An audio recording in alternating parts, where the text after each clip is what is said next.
شروع اللہ کے نام سے جو بڑا مہربان نہایت رحم والا ہے۔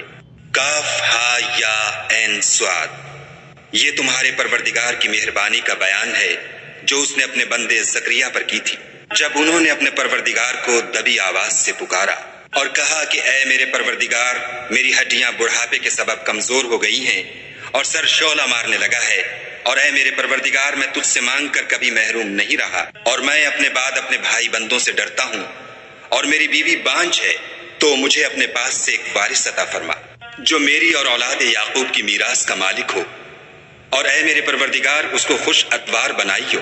اے زکریا، ہم تم کو ایک لڑکے کی بشارت دیتے ہیں جس کا نام یحییٰ ہے، اس سے پہلے ہم نے اس نام کا کوئی شخص پیدا نہیں کیا۔ انہوں نے کہا، پروردگار، میرے ہاں کس طرح لڑکا ہوگا جس حال میں میری بیوی بانجھ ہے اور میں بڑھاپے کی انتہا کو پہنچ گیا ہوں؟ حکم ہوا کہ اسی طرح ہوگا۔ تمہارے پروردگار نے فرمایا ہے کہ مجھے یہ آسان ہے، اور میں پہلے تم کو بھی تو پیدا کر چکا ہوں اور تم کچھ چیز نہ تھے۔ کہا کہ پروردگار میرے لیے کوئی نشانی مقرر فرما۔ فرمایا، نشانی یہ ہے کہ تم صحیح و سالم ہو کر 3 رات دن لوگوں سے بات نہ کر سکو گے۔ پھر وہ عبادت کے حجرے سے نکل کر اپنی قوم کے پاس آئے تو ان سے اشارے سے کہا کہ صبح و شام خدا کو یاد کرتے رہو۔ اے یحییٰ، ہماری کتاب کو زور سے پکڑے رہو، اور ہم نے ان کو لڑکپن ہی میں دانائی عطا فرمائی تھی اور اپنے پاس سے شفقت اور پاکیزگی دی تھی، اور وہ پرہیزگار تھے اور ماں باپ کے ساتھ نیکی کرنے والے تھے اور سرکش اور نافرمان نہیں تھے۔ اور جس دن وہ پیدا ہوئے اور جس دن وفات پائیں گے اور جس دن زندہ کر کے اٹھائے جائیں گے، ان پر سلام اور رحمت ہے۔ اور کتاب قرآن میں مریم کا بھی مذکور کرو، جب وہ اپنے لوگوں سے الگ ہو کر مشرق کی طرف چلی گئیں تو انہوں نے ان کی طرف سے پردہ کر لیا۔ اس وقت ہم نے ان کی طرف اپنا فرشتہ بھیجا تو وہ ان کے سامنے ٹھیک آدمی کی شکل بن گیا۔ مریم بولی کہ اگر تم پرہیزگار ہو تو میں تم سے خدا کی پناہ مانگتی ہوں۔ انہوں نے کہا کہ میں تو تمہارے پروردگار کا بھیجا ہوا یعنی فرشتہ ہوں، اور اس لیے آیا ہوں کہ تمہیں پاکیزہ لڑکا بخشوں۔ مریم نے کہا کہ میرے ہاں لڑکا کیوں کر ہوگا، مجھے کسی بشر نے چھوا تک نہیں اور میں بدکار بھی نہیں ہوں۔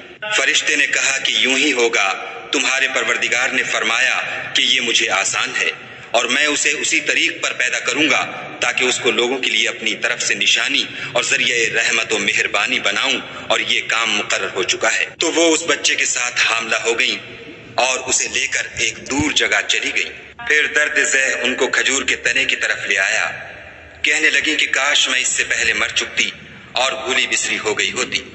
اس وقت ان کے نیچے کی جانب سے فرشتے نے ان کو آواز دی کہ غمناک نہ ہو، تمہارے پروردگار نے تمہارے نیچے ایک چشمہ پیدا کر دیا ہے، اور کھجور کے تنے کو پکڑ کر اپنی طرف ہلاؤ، تم پر تازہ تازہ کھجوریں جھڑ پڑیں گی، کھاؤ اور پیو اور آنکھیں ٹھنڈی کرو۔ اگر تم کسی آدمی کو دیکھو تو کہنا کہ میں نے خدا کے لیے روزے کی منت مانی، تو آج میں کسی آدمی سے ہرگز کلام نہیں کروں گی۔ پھر وہ اس بچے کو اٹھا کر اپنی قوم کے لوگوں کے پاس لے آئیں۔ وہ کہنے لگے کہ مریم، یہ تو نے برا کام کیا۔ اے ہارون کی بہن، نہ تو تیرا باپ ہی بد اتوار آدمی تھا اور نہ تیری ماں ہی بدکار تھی۔ تو مریم نے اس لڑکے کی طرف اشارہ کیا۔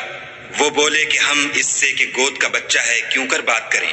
بچے نے کہا کہ میں خدا کا بندہ ہوں، اس نے مجھے کتاب دی ہے اور نبی بنایا ہے، اور میں جہاں ہوں اور جس حال میں ہوں مجھے صاحب برکت کیا ہے، اور جب تک زندہ ہوں مجھ کو نماز اور زکوٰۃ کا ارشاد فرمایا ہے، اور مجھے اپنی ماں کے ساتھ نیک سلوک کرنے والا بنایا ہے اور سرکش و بدبخت نہیں بنایا، اور جس دن میں پیدا ہوا اور جس دن مروں گا اور جس دن زندہ کر کے اٹھایا جاؤں گا مجھ پر سلام و رحمت ہے۔ یہ مریم کے بیٹے عیسیٰ ہیں، اور یہ سچی بات ہے جس میں لوگ شک کرتے ہیں۔ خدا کو سزاوار نہیں کہ کسی کو بیٹا بنائے، وہ پاک ہے۔ جب کسی چیز کا ارادہ کرتا ہے تو اس کو یہی کہتا ہے کہ ہو جا، تو وہ ہو جاتی۔